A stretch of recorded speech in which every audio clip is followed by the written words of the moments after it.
मैं आपके जरिए मंत्री जी को कुछ आंकड़े सुनाना चाहता हूं, इस सदन को कुछ आंकड़े बताना चाहता हूं। मार्च 2020 547, अप्रैल 2020 651, मई 2020 437, इसके आगे के हर महीनों के आंकड़े 400, 500, 600, 2001 से 2020 34,200। ये अध्यक्ष महोदय, ये सिर्फ आंकड़े हैं।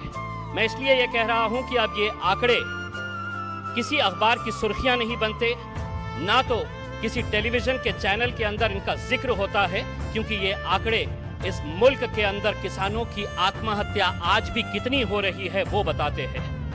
ये हमारे लिए, हम सब के लिए बड़े शर्म की बात है। अध्यक्ष महोदय, अगर किसान आत्महत्या करता है तो यकीनन उसकी सुर्खी नहीं बनती है, लेकिन आज इतने सालों के बाद भी अगर हम ऐसे बिल लेकर आ रहे हैं तो न जाने 70 सालों के अंदर कितनी मर्तबा हमने ऐसा सुना है कि ये बिल के बाद किसानों की जिंदगी बेहतर हो जाएगी, लेकिन उसके बाद किसानों की हालत बद से बदतर होती जाती है। और यही बात का नमूना है कि आज भी इस मुल्क के अंदर ये जितने आंकड़े हैं, मैं जिस महाराष्ट्र के मराठवाड़ा क्षेत्र से आता हूँ वहां के ये आंकड़े मैं बता रहा हूँ, मुल्क के आंकड़े नहीं है। मुल्क के आंकड़े तो बहुत ज्यादा है। अध्यक्ष महोदय, मेरे महाराष्ट्र के अंदर आज किसान आंदोलन कर रहा है। ये प्याज का किसान है।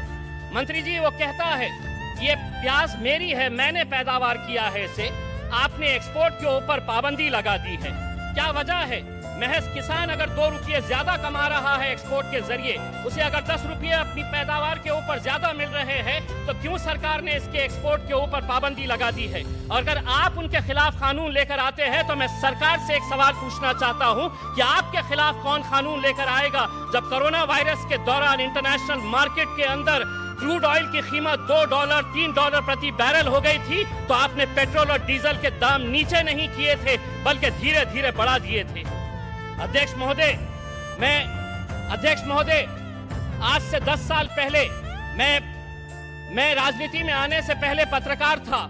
आपको याद होगा कि आज से 8-10 साल पहले प्याज की कीमत 50 रुपये से 60 रुपये तक की हो गई थी।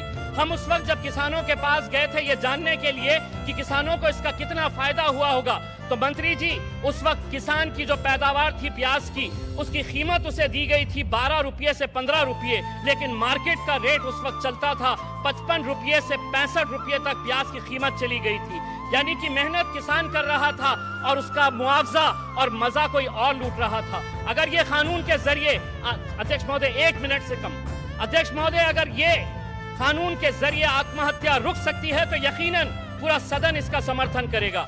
अगर इस कानून के जरिए अगर किसानों की जिंदगी बेहतर हो सकती है तो पूरा सदन इसका समर्थन करेगा। लेकिन हम जानते हैं कि ये कानून महज अपनी पीठ थपथपाने के लिए सरकार लेकर आ रही है, इसीलिए सरकार को एक और झूठ बोलने के लिए मैं बहुत बहुत मुबारकबाद पेश करता हूं।